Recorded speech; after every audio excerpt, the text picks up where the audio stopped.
I'm Dr. Howie Jacobson, and this is the Plant Yourself Podcast.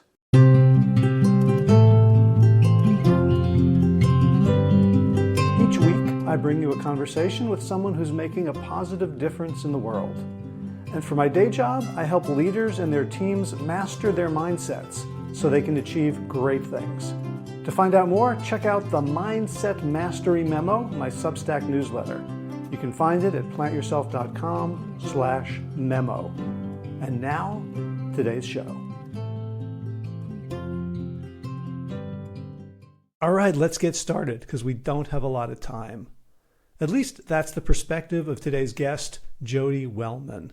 Jody is an executive coach and speaker, and she's the author of You Only Die Once, and she's a big fan of remembering memento mori, remembering that we are going to die. That scarcity of time, she insists, can help us make the most of the time that we have. And it doesn't have to be morbid. It can be fun. And it can really push us to live the lives that we want to live rather than waiting and looking back with regret. So as I said, not much time. Let's get going. Without further ado,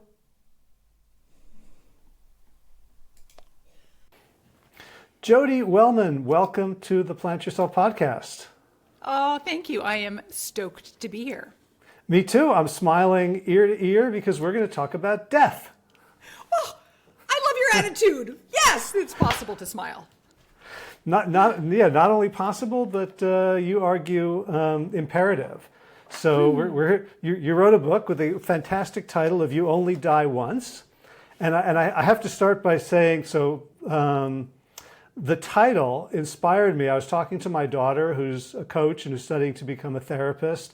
And we were talking, and I said, your book is so much fun. It reminded me of kind of my daughter's style. I was like telling her she should write a book. So we were discussing like what she's interested in. And she was saying, I think people should just slow down and think more, but people don't like to be alone with their thoughts because their thoughts are such dicks.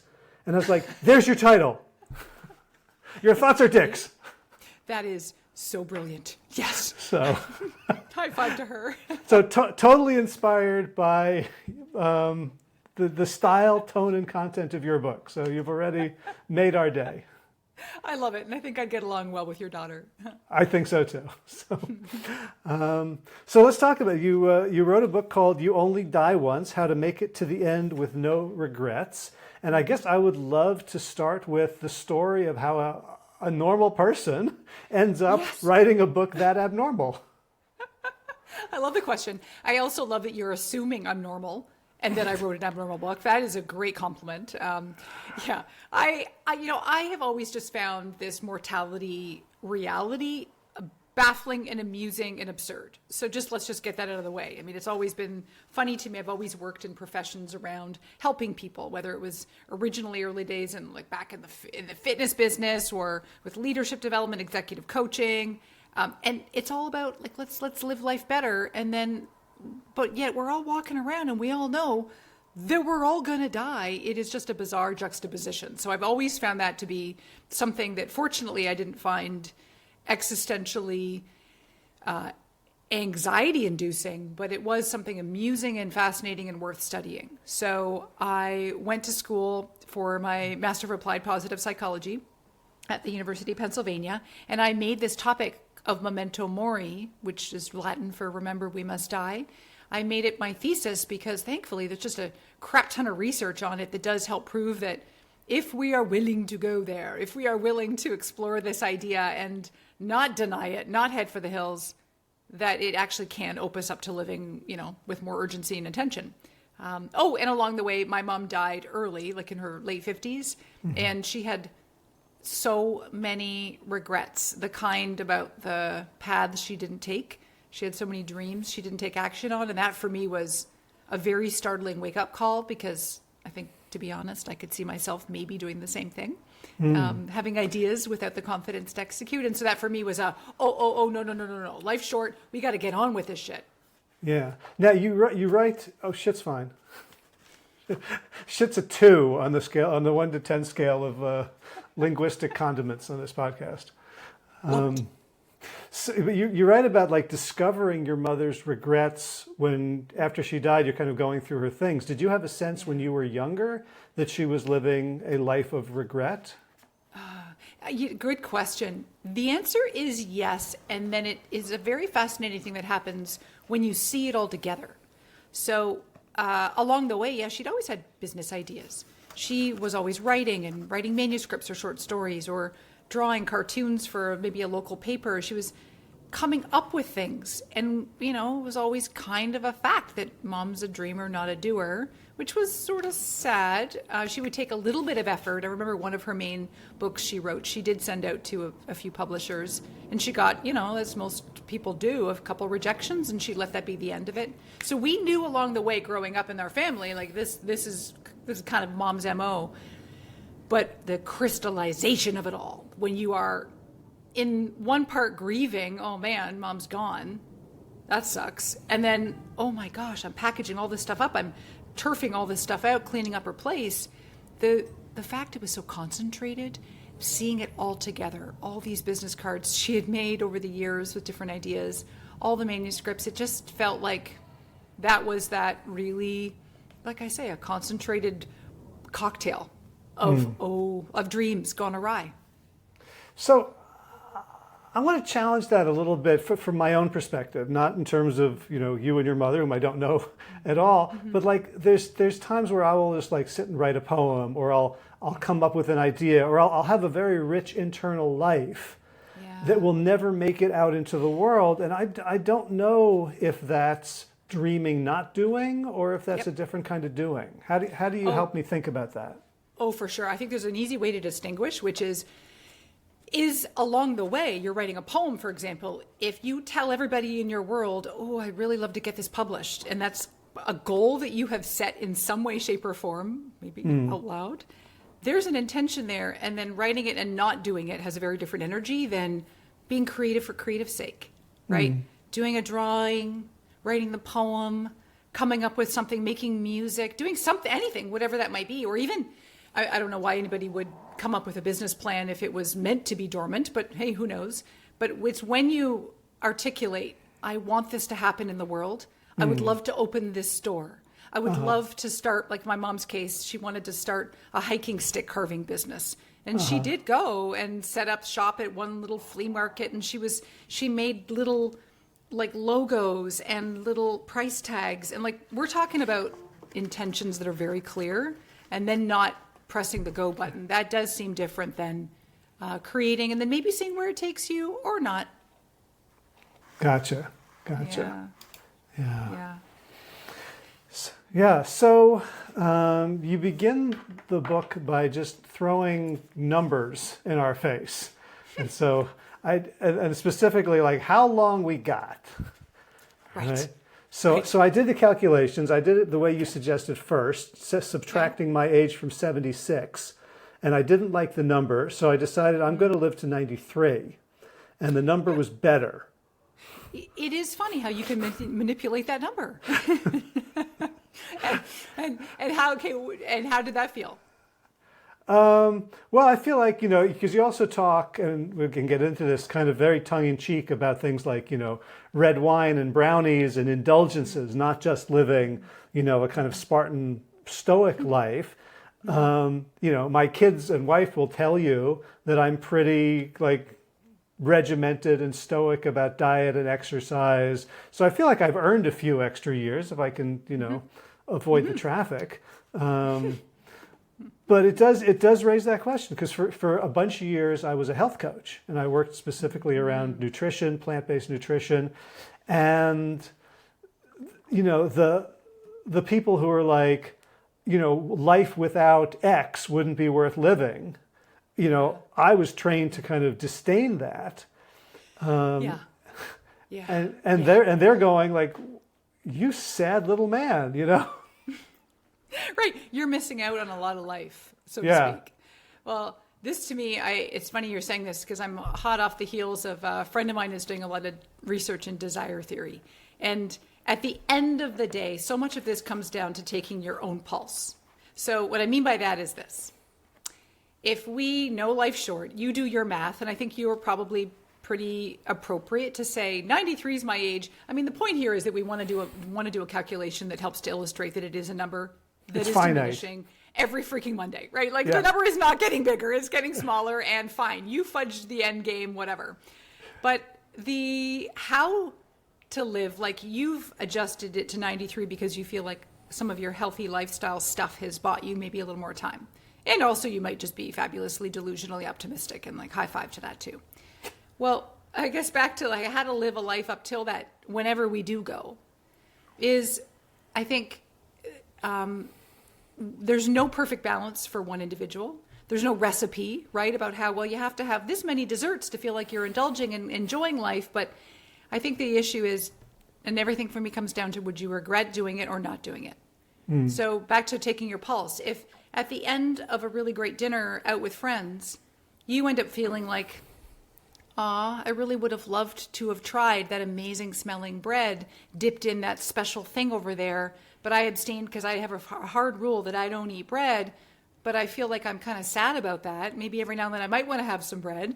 Well, and have the freaking bread a little bit, right? Or versus like that to me is an example of maybe depriving yourself of life versus, you're not necessarily going to have, a pint of Ben and Jerry's every single night. I mean, that does sound lovely. But where I come from, that kind of calculation, this is just a very narrow issue, and there's a lot of broader things I want to get into.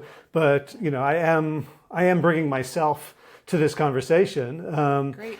And one of the fears is, okay, I've got my rules. My rules have really worked for me. Like I lost a bunch of weight, I felt healthier, I got more productive, but they're rules, right? And so if I do this kind of like no regret thing, like once I pop the bubble, there's a fear that there's it's going to be riots and burning and pillaging and like hell breaking loose. 6 years later, I won't have flossed. Like I can go there. It's the gateway. I got to tell you, having that piece of bread at the table is the freaking gateway to the demise of your existence. And now your new math is going to be 49. Well, I will say you are highlighting something. It's like living the life where you feel like the rules keep the trains on the track, keeps things going for you. And are you happy? Are you feeling like that? Like this might have been you back then, or is one right now, hypothetically, feeling like this is the good life for me because I feel proud of myself? Because let's be honest, there's a version where you could say, I feel really proud of how I'm taking care of myself. And yeah, I might need to over-index on being a little bit too regimented because I do fear that if I open a bag of potato chips, then, it is the beginning of the end. Yeah. But if you can't find a way to have it in some moderation, then maybe the regimented life is maybe better for you. That's fine, but I'm not here to tell you it is or isn't. It's more about every now and then doing that pulse check and saying, I would really love some Cool Ranch chips. And maybe this Saturday I'm going to treat myself and do it, and then I'm going to get back on track again. I just don't want to live a life without Cool Ranch chips every now and then. Right. So you're asking something that's much harder than following a rule, which is like intentional awareness. Oh yeah, it's very hard. Like, yep. Yeah. Like, that's what rules can keep me. Yeah, I don't have to do that because I have rules to follow. Oh my gosh, I gave up chocolate for 25 years in a row, and it was easy. Everyone would say, "Oh, that sounds so hard." I say, "Well, there was a bit of health nut back then." And I've since abandoned that drastically. But I would say it's a lot easier to not have it be an option than it is to eat it in moderation and be thoughtful about it, of course. Yeah. But now I will just tell you, for coming on the other side, not being able to have, for me, having some chocolate sometime is part of the experience of being alive that I am choosing to revel in one small way. So I know it's a slippery slope, and I know that for some of my only question is for people who are very rule following, types, the regimented types, is it helping you in a way that's making you feel good about your life? And if it is generally, then I'm not here to ruin your life. Just keep doing it. But if you every now and then think, I do really think that I would just if I got to the end, here's the thing, if you get to the end, would you be like, I just really wished I'd had a piece of cheesecake every now and then, like more often than I did, which was like once every 7 years? Then maybe make your date and have a live day. Maybe it's once a month. You have I am enjoying the foods that I think it's not a sinful day, because I think that's sometimes that like deprivation and then indulgence. But it's like, this is reveling in life, and I'm going to have the foods that I just find to be joyful. And maybe that's permission. Yeah. By the way, I think it's a great slogan for a self-help author and coach. I'm not here to ruin your life. You dicks. Your dicking mind. So when you ask like that, sort of, am I happy? So yeah. I would give you a different answer than my kids would give you. And you sort of nailed me to the wall with your 2x2 matrix. I fucking hate those things because they get you every time. So, yeah, it got me. So like the vertical is meaning and depth with high meaning at the top and low meaning at the bottom, and the horizontal is vitality, which is very low vitality over on the left and very high vitality on the right. And when I looked at it, I'm like, I'm closer to, like, my kids would absolutely tell you this because they think I'm sort of like borderline depressed because I'm like so into like, fitness and like being responsible and worrying about money and stuff. And they say like, you're much closer to meaningfully bored than astonishingly alive. And I looked at this little thing and I'm like, yeah, there's a lot of like I've got props behind me that I hardly ever touch, right? My guitar, my juggling balls, my rubber banana. That felt good. It? Yeah. Okay. Yeah. I like the word props. So it sounds like you said your kids would nail you. Their perception is you don't have a vitality-filled life with a lot of fun and pleasure and experience. You may have meaning, they think, you tend to agree? Is that right? You're kind of thinking you're busted? I kind of think them and this matrix, makes me feel like, and like, I moved, my family and we moved to Spain from the US. And like, people are like, oh, that's amazing. How could you do that? What an adventuresome. It's like, no, it didn't feel like that. Yep. Like from the outside, things can be perceived a certain way, but it's still, no, it does not feel like I am living, my one precious life, Mary Oliver style. Yeah. Well, I have a question or 7 for you. One has to do, well, first of all, I want to normalize. If you First, you need my credit card number so you can I can pay you for this upcoming coaching session. That's right. It's a 1-900 number. It goes by the minute. I don't know. The meaningfully bored quadrant that it sounds like you have sort of lasered it on, that is the most common place that adults find themselves globally. And it's that one where it is like, my meaning's okay for whatever reason, but I do think maybe I have that niggling suspicion, like I could be having a little more fun. I could use these things that are not just props, but actually, play the instrument, do the thing. And that is, that's also an indication of being a responsible adult. That, like it sounds like you said, I think about money, I think about health, and so you are probably a pretty vigilant guy. And I guess my question is, this goes back to all being relative. Like your kids might judge you and say, to the effect of, you're so freaking boring, essentially. But maybe for you, you're like, yeah, I don't want to live a life like you. Like I like a quieter existence. But I guess my question is, what would be an example of something you might want to do that would widen your life with a little more vitality? What would something be? Yeah, and just to be clear, my kids don't think I'm boring. They think I have bored myself. Yeah, they think I'm really interesting. And, okay, good. Right, so it's like wasted capital P potential, as you put it. Well, like, right? Yeah, okay. Right, like I started writing a novel, and it sucks, but it could be good one day. When I was a kid, I wanted to be, left fielder for the New York Yankees or someone in theater. Like I've always really loved the attention of others in a way that most people do not. And so like, performance, expression, like both of my kids are artists, visual artists, musical artists, and they see that in me, but not coming out or coming out, in tiny little dribs and drabs. Yeah. Yeah. It's almost like you should have a podcast. Yeah. To perform. I mean, okay. And here, well, you notice the podcast is always centering somebody else. Yeah, that's true. Right. So maybe we need to flip the table and now all of a sudden you would get All right. I see where your next show is going. I want to interview you. Yeah, right. So, well, I'm sure your PR person would be horrified. Like, what did you talk? trust me.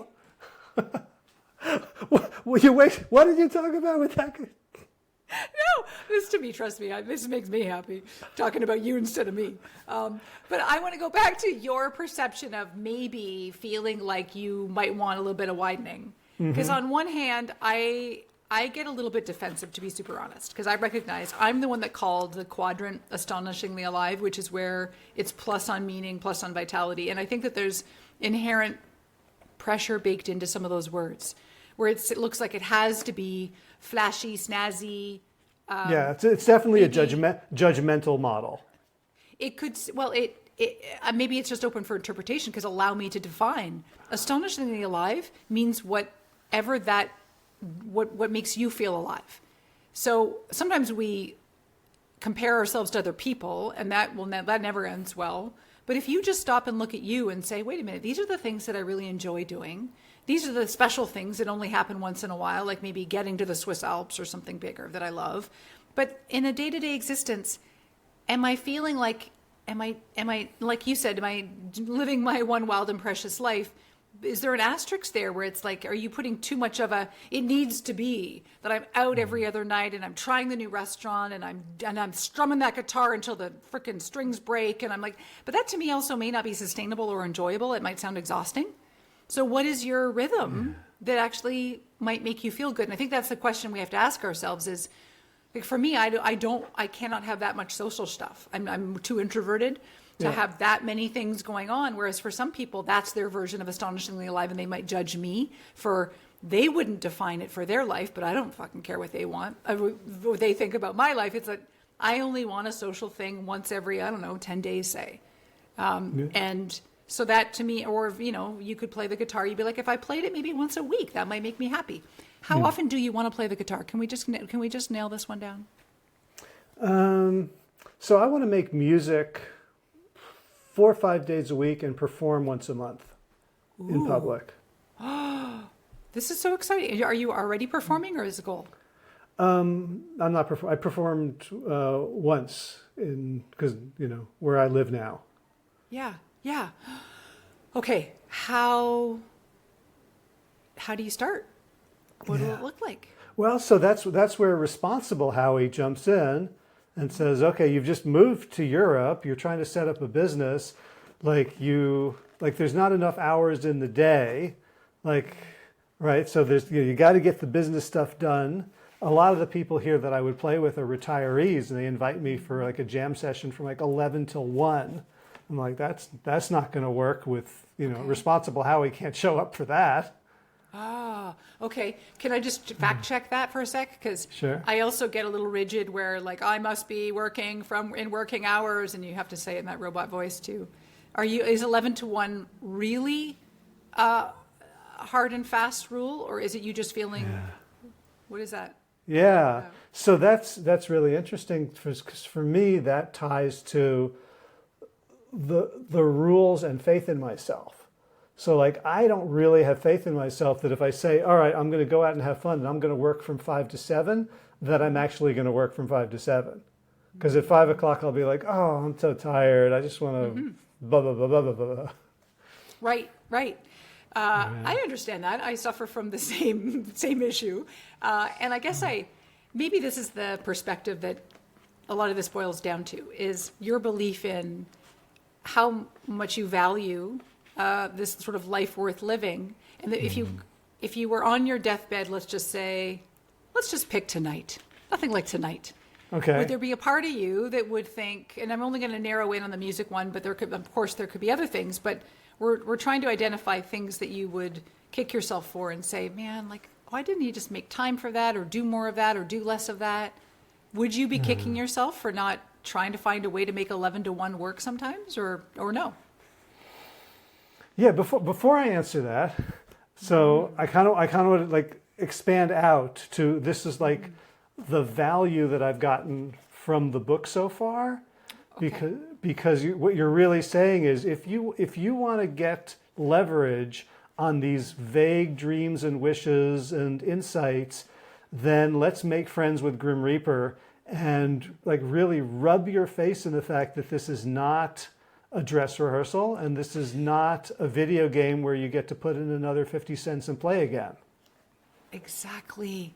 Exactly. So by doing the annoying deathbed regret exercise, going, oh shit, I am at the end, I'm reclined here. Of course, it gives you the perspective that is more valuable than if it's just responsible Howie on a Tuesday. Because you'll never stick up for your life. Who's sticking up for your vitality? Nobody. And you're going to get, and we get to create a false, admittedly, I say false, who might have known, but it feels false to me for my own life when I will overplay the responsibility and the thing of I can't leave from 11 to 1. For me, it might be I want to go to the art museum here in Palm Springs. Oh, but I'm working today. Yeah, you work for your fucking self. Like, you make your own schedule, and what if you go and you actually get more creatively inspired, and then you come back and you can approach, maybe I only work for another hour or two in the afternoon, or maybe I don't. Maybe I have a super productive next morning where I get more stuff done because I just feel so alive and so inspired. So is there not room for a life for you that actually allows for more of what it sounds like it's performance, it's creativity, it's expression, right? So what I would say is there is definitely room for that experiment. Okay. Right? So it's almost like as I'm hearing you say this, it's like, well, I don't know if that's going to work, but I haven't even, had the guts to try the experiment. To try it. Oh, thank you. I love this. It's low risk, right? It's and I guess my question is, are you going to be fair about the experiment where you'll say, I'm going to do this for 3 weeks versus I'm going to go once and I'll see how it feels. It's going to feel uncomfortable the first few times, right? Yeah. Like most of us, when we're going after dormant dreams, this is just something I think we want to caution, is that usually we're delaying some of our vitality-filled endeavors or dreams because they represent either the discomfort of a change in a schedule or routine that we feel good about, right? This is your case. Or we're actually afraid, like in some cases, I know a lot of people that will say, I'd rather not go to that jam session because I'm going to be rusty and I don't want to look like an idiot. I don't want to sound untalented. I'm embarrassed, right? Yeah. Or there are a lot of other things that'll hold us back because it can be scary to put yourself out there in different ways. And so I think we just need to be honest and call ourselves on that and say, it's okay, honey, I'm going to do it anyway. And I'm just going to go and try and have fun. And maybe I'll get good at it as I go. And I'll get used to the fact that this is what I do. Once or twice a week, I do 11 to 1, and I build my schedule around it, and I'm proud of that. So I guess my question is, how long are you willing to give the experiment before you actually give it an honest go? Yeah, well, I did science and research for a while, so I know that you need a p-value and you need a power, right? You need a confidence interval. So obviously, I need a long enough sample size. This is going exactly in the direction I hoped it would go. Deep into stats. Yes, I love this. Yeah, I was thinking of a regression analysis with a MANOVA on the side. Oh my gosh, this is giving me. I'm going to have a seizure. Yeah. Well, I studied stats at what we think of as your rival school at Temple. Oh yeah, okay. So I don't think you think of it as your rival school, but we did. But Temple, do you call yourself a Templeton? I never have.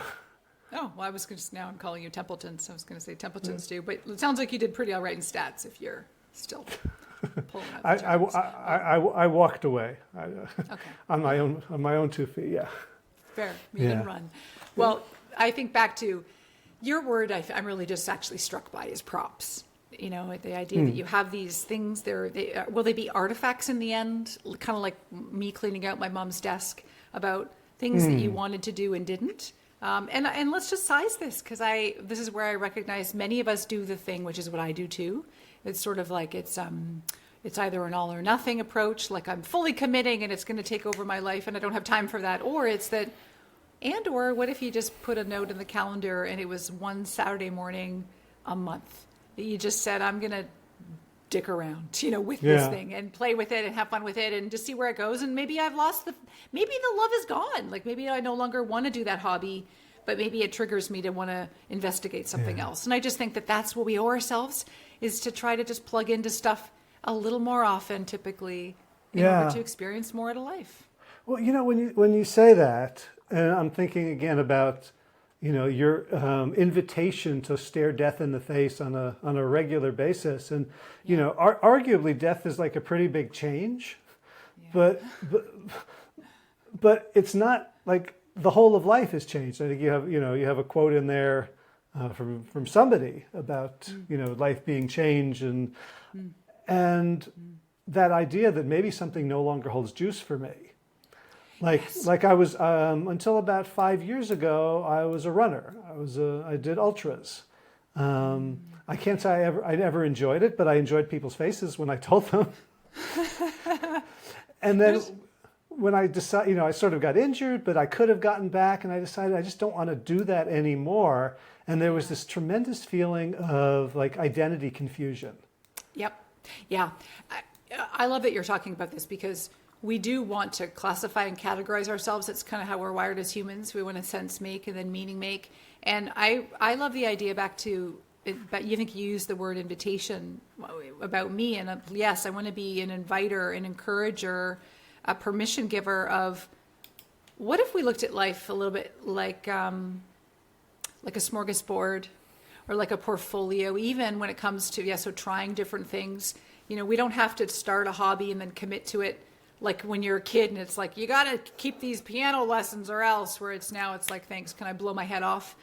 We don't have to do that. And so part of me thinks, for some of us, especially those of us who get bored easily or really like variety, I like it as sort of like the bee pollinating approach. Like, I'm going to try this thing for an 8-week course, and then I might stick with it, but I'll probably move on and try something new. Or you can even do that, and I'm going to just blasphemize for a second for some of you listening, with your career.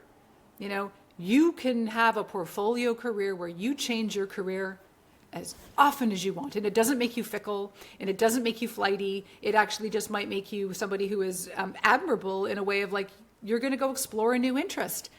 And so sometimes back to identity, we really identify with our careers. We also identify, yes, with roles and our hobbies. I'm a runner, or I'm a piano player, but I'm a lot of things. And I like this idea. Someone wrote a book once, I think I have it here, but the idea about like a Renaissance soul.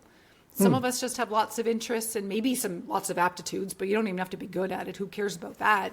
But like, I get to dabble, and I don't know. That's a life that I might value, because I value variety more. That I want to be at the end in my, reclined. Although I won't be in a coffin, I'll be in an urn. I want to be all dustied up in my little ashes in my urn and be thinking, holy cow! Like, look at the assortment of activities and jobs that I got to do. I'm so glad that I tried them on for size. And some of them I was like, oh, no. And that was part of the fun, is to know, nope, abandon that mission. And that's cool too. Yeah, but a couple of things come to mind. One is I've been studying with a teacher of non-duality, so basically, like a meditative, approach to saying that like none of this is real. We're all just universal consciousness having this experience. And the metaphor that these folks often use is like, you're going to see a movie, and you're sitting there and you're really engrossed in the movie, and it could be a love story or a horror story. It could end well or badly, but you're there for the movie, but then like, you're not the movie. Like, it's not happening to you. And so this idea that you get to like, there's no wrong way to do it. There's no, and I think a lot of us, I certainly grew up with like a moral mission, like this is who you have to be a good person. Yeah. Social constructs that we are raised to believe things, or we're often afraid about what other people will think about us, and that's okay to an extent. But you're right, there are no rules. You get to change your business, and you don't have to care about, well, what's LinkedIn going to think if I change the title? No one fucking cares. Do it. And or if you change it, you might inspire someone else to say, oh, another thing in 2 years. Maybe that might inspire me. Like, you can do whatever. You can start a new website. You can shut the website down. You can do all the things. Because we're just forging our way. Like, it's all ridiculous. We're all dying. Why not do cool things before we die? Yeah. And, I had a crisis like this about my podcast, because this is, as of right now, there are 600 published episodes. And I've been doing it for 10 years. And I'm like, I had to ask myself, like, do I still want to do it? because kind of I've changed businesses twice. Plant Yourself started out as like plant-based nutrition, and now it's something much bigger and broader and different. But it's like, am I doing it because I'm scared of not doing it? Oh, where'd you land? I decided I was only going to have conversations that really excited me. And if I'm going to talk to an author, it's because I really want to read the book and I wouldn't do it otherwise or wouldn't prioritize it. So, and I'm also, when we moved to an apartment in this town, there was a couple of weeks that were really hectic and I didn't publish. And it was the first time I hadn't published on a weekly basis since I started. And like my house was not hit by a meteor. And in fact, I'd have to say, nobody gave a damn. People were knocking on your door like bill collectors. Where's the podcast? Where's the podcast? Yeah, I thought they couldn't live without me. It turns out I'm not that important. Well, you took that one in a dour turn. And so lesson learned, what? You can take breaks. You can laser in on more. Yeah, I'm setting my rules. If doing it every week is a burden, I don't have to do it every week. Okay. But also like when I say, I don't feel like it took a downward turn to say I'm not that important, right? I find it liberating because I was taught that I was extremely important, and if I didn't do my important stuff, the world was going to suffer. Yeah. And it turns out, as you write, like we're not that special. Oh, thank you. I love that differentiate. That's a really good point in the grand, like in the big grand scheme of things. Being kind of small in that way is helpful. Can I also ask you a question? Because that same spirit where you are doing a little bit of I don't have to do this every single, the cadence you were. Where's that guy when it comes to doing an 11-to-1 jam session? Well, they're... Right, there's the guy who keeps track of the finances. Yeah. Okay. Right, and the podcast. Honestly, I don't think it's ever made me a dime, but I still think of it as a business. I mean, it's gotten me out there. It's got it's definitely had a material benefit in my life beyond the wisdom that I've accrued and the pleasure of having these conversations. Yeah. So it feels more responsible to do the podcast. Okay. But again, I'm being responsible to a fairly narrow framing of who I am. And when you keep saying you're going to die one day, that really puts me off balance. Yeah. It's an intentional and annoying and important vertigo is to do that. Wait, what? And I guess what I'm pointing out, and you see this, is that there was a part of you that was willing to accept that the cadence of the podcast could be altered, and that you kind of said, like, I'm making this up, like you said, like I make the rules. And so it could be the same way. I think that your tie to the ROI of every hour you spend is interesting, which is normal, right? We have to do this, especially running our own businesses. And so that it might be, like, it all comes down to values. Like, what do you want more?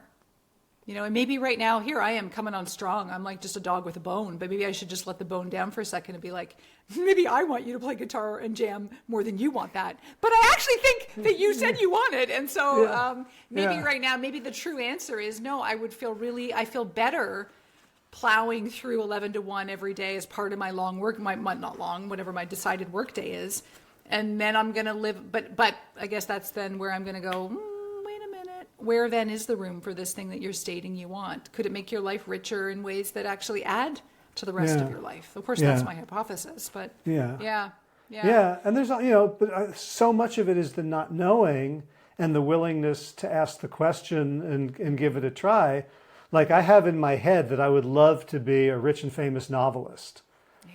And I suspect that I wouldn't. Really? I suspect that's a fantasy untethered from the reality of who I am and how I would want to live.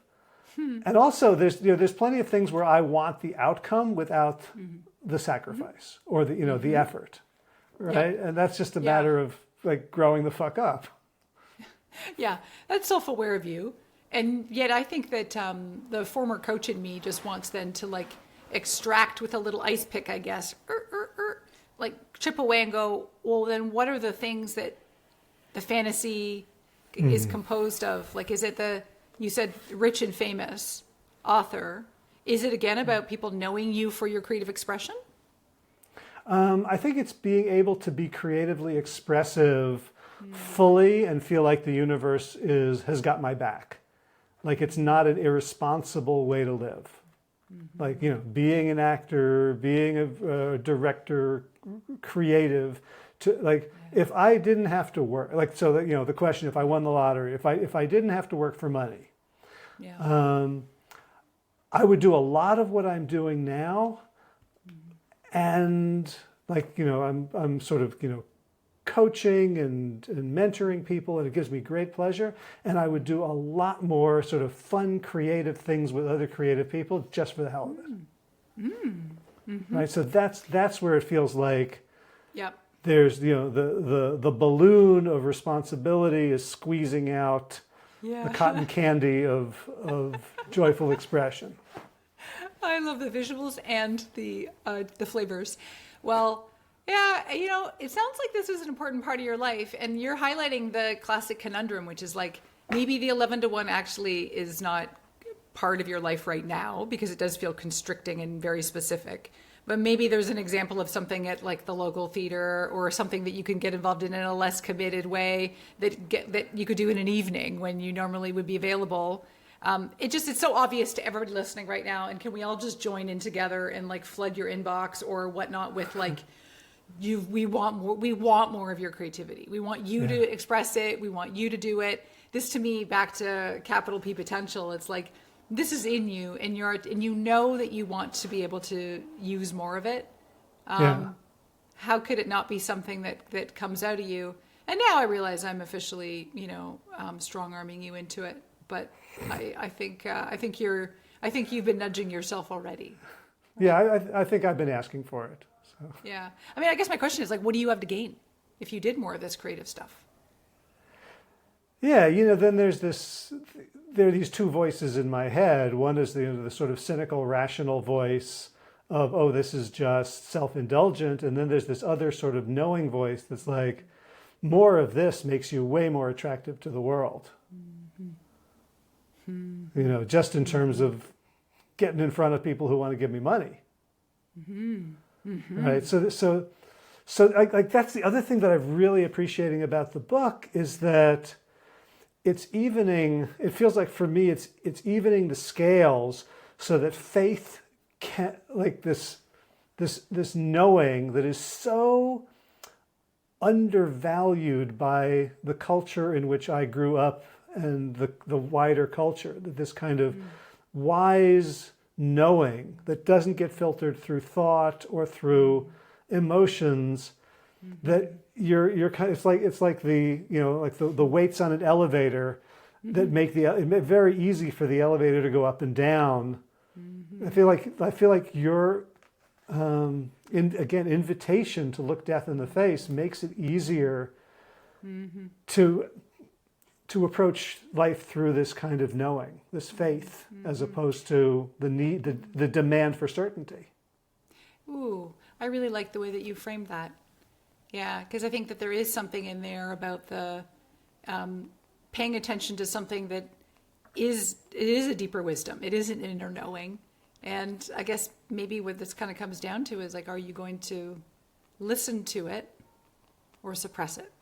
And, given that life's short, my encouragement, my urging, my reach through and shake you almost aggressively, violently is like, go for it, do it. Listen to yourself. Listen to that. Follow that faith. Yeah. That this is something that is going to make you feel alive. Yeah, and what I like is that, when you say it to me, it doesn't mean very much. But when I go through these exercises and I say it to me, it's like it's hard to wiggle out of that half Nelson. Thank you. That is exactly what I want. I want people locked in the half Nelson by yourself. Yeah, it is powerful when you're the one and you articulate what it is you want more of, where maybe things have gone a little flatlined in life, and where you want to infuse, I guess maybe use the AED. I'm going to really kill all these death metaphors, believe me. But that is, you using it against you is really powerful. The AED is the thing on the wall? Yeah, the little jumper cables. Okay, gotcha. Yeah. Defibrillator. Right, okay. I just assume when I'm talking to someone who's in like personal development that it's some sort of acronym for... Oh, yeah, cognitive behavioral therapy or something. Yeah. Okay, we're going back to stats. We're back in the, what? Yeah. Right, I'm an expert at AED. Really? I mean, if you die, I can maybe bring you back to... Right. I will electrocute you. Yeah. So I'm looking at the notes that I wanted to talk to you. We only have a couple more minutes. First of all, I love that you like reframed the word deadline to just like hear, listen to it. Like, oh my God, the word, there's dead in there. There could not be a better word. Like, I am just super obsessed because this all wraps up into this concept about how, let's be clear, we often procrastinate our lives, right? We do this thing, I do it too, where it's that I have an idea about something that would be either a big juicy goal or just something kind of cool, and I'm going to do it later. Maybe it's when work dies down, right? Or when I've earned enough money and then I have breathing room, or when I retire. Okay, all these things are going to make me like give you that look. But the idea about procrastinating, postponing our existence, is that we need a deadline in order to get anything done, right? So we like to magically think, well, I'm going to do that later, but then later is elusive. It may not come, or when your version of later comes, you may not be able-bodied. And so all we have is now. So we need the deadline. Now, the ultimate deadline is actually still problematic. So for me, I have 1,810 Mondays left to live. But let's be super duper honest. The last chunk of years are not going to be me at my best, right? Like if I am trying to get into, I don't know, if I want to try pickleball, I don't know if I want to try pickleball. Everyone else is, maybe that's a good reason not to. I don't know. But let's just say I want to try pickleball. I don't think I should wait until like my last 6 Mondays because I will probably not be shuffling around the court, right? And so this kind of actually abbreviates the deadline. You know from all of your fantastic health background that there's such a thing as healthy life expectancy, health span. It's not really just about the fact that we're going to live maybe up to 4,000 Mondays. So it's about... Now my deadline has actually been a bit abbreviated, and now that's actually the thing that is even more helpful, even though it is shitty and morbid, but it's that now I know why would I put it off? If there is really no good reason other than I'm busy. You'll always be busy. Your life, if you're living life right, but if you're engaged and you're going to have things to do. So you're always going to have that conundrum of what to fit in. And my encouragement is not to fit it all in, because that's a good reason to just throw in the cards and have a stiff drink on the couch and not ever engage. But I would say, what about just one small thing at a time? So maybe it is that I, for example, do, I try pickleball like one night a week for a month and just see how that goes. That actually already sounds like too much to me. Maybe it's once every other night or 10 days. And so again, maybe for you, it's that you say to those guys, let me join your jam session just like the first Monday of every month. Just something that's doable. And here's the thing too that is just, I think, beautiful and simple, is that we sometimes just need to demonstrate to ourselves that we give a shit about ourselves, that we're the kind of person who does make a little bit of time for ourselves and our hobbies and our joys. I think you still grapple with, and many of us do, that idea that it's indulgent. And that, well, what does that say about me? And so, okay, fine. I mean, we can't override that perfectly. So just, what about then dosing it? So that it is just enough to say, I did a thing, or I actually strummed the guitar today and that felt kind of cool and I had to retune it, but I did it. And I'm the kind of person who every now and then plays my guitar. That's all we need. It's just little bits at a time to prove that we're alive sometimes. I love that. And I love when you talk, you're basically saying, when you're looking at, how many Mondays or how many active Mondays, you're basically saying, engage with reality, right? So much of my work is helping people be real but it hasn't been in a temporal sense. It's been in a sort of like if you're in a meeting and you get pissed off and your body goes into a fight or flight response, say, well, Yeah. it's not responding appropriately to reality, which is no one's trying to wrestle you to the ground or slit your throat, right? And you're saying, like, in terms of the reality of your life, like you're living with this map that assumes it's never going to end because we assume we're special and we're not going to die, or we just don't. Right. We're in denial. As you have this amazing chapter about all the ways in which we can be in denial and how it basically leads to every ill on the planet. Right. Yeah, it all tracks back to that. Yeah, one of the best ways is to think about people, the research around people who've had any kind of a brush with death. Maybe it's a diagnosis that they came back from. Maybe they're in remission from a cancer, or the motorcycle accident that almost took them, or whatever it is. Most of those people tend to have more of a sense of clarity about the things they want to do with their limited time, because they know more than anybody else that, this thing really is temporary. I teetered over the edge, and thankfully I was pulled back from the brink. The rest of us are just walking around like we're totally ignorant mortals, like, I'm going to get to do it later. And again, that whole thing about tomorrow is a premise, not a promise. Don't put off a bucket list item for later, because I like the idea of having plans for later. We all should have really cool things planned into our 80s and 70s and 60s and so on. And now, because I think we want to live now. Who's sticking up for our lives today? And we could get swept up in the current all too easily because we have these notions about what it means to be a responsible worker, what it means to be a responsible parent or human. And don't not be responsible. It's a yes and. Look at you, Mr. Theater. It's classic improv. It's like, yeah, I can still pay my bills.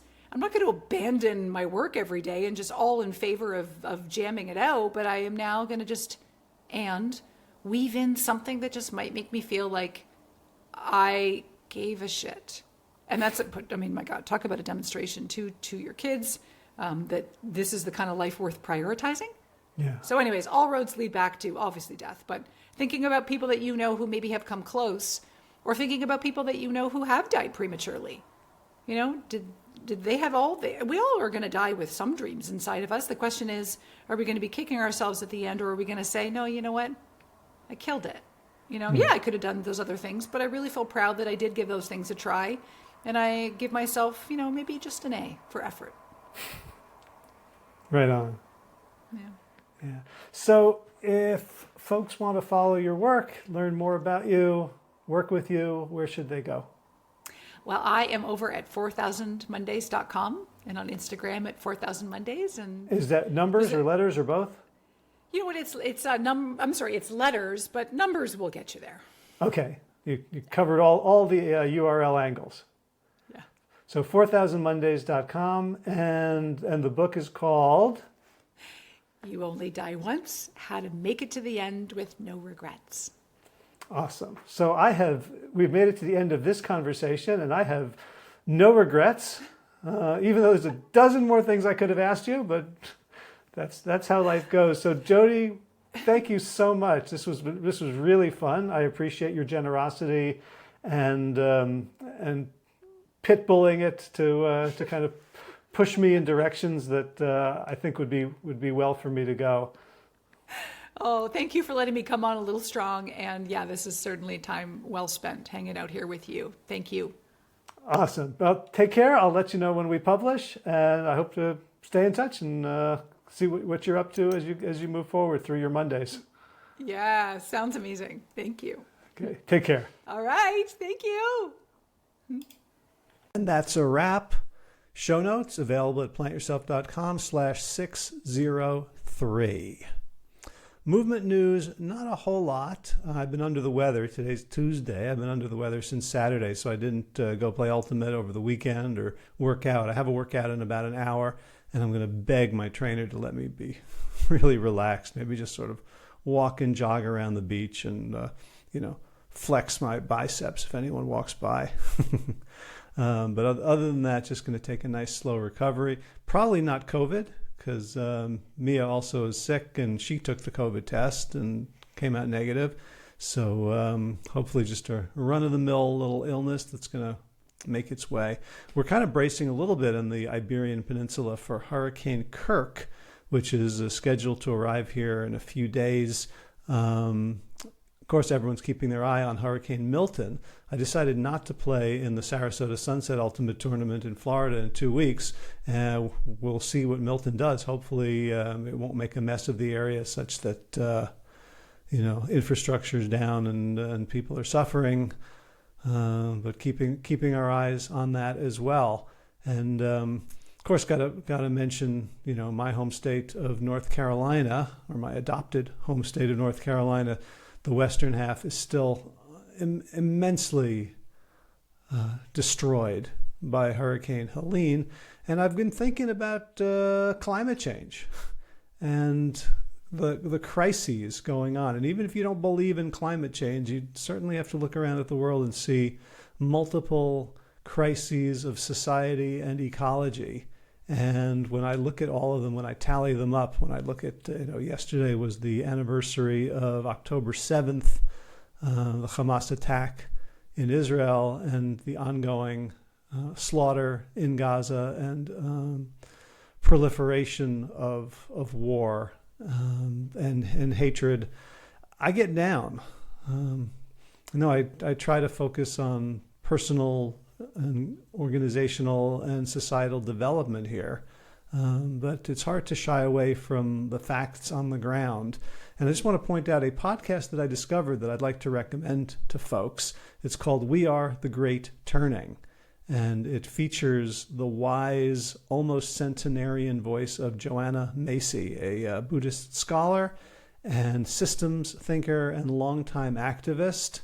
Along with a younger friend and activist, Jessica Sarante. I've 1.5 episodes in, and it's giving me not hope, but commitment and purpose to participate in this current moment with as much energy and positivity and, yes, joy as possible. So it's called We Are the Great Turning. You can find it wherever you find podcasts. I think it's wearethegreatturning.com. It's well produced, way more professional than this one. It's done by Sounds True. If you know them, they're real sticklers for high audio quality.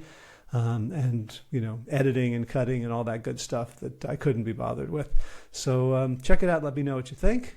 And I'll see you back here next week. As always, be well, my friends.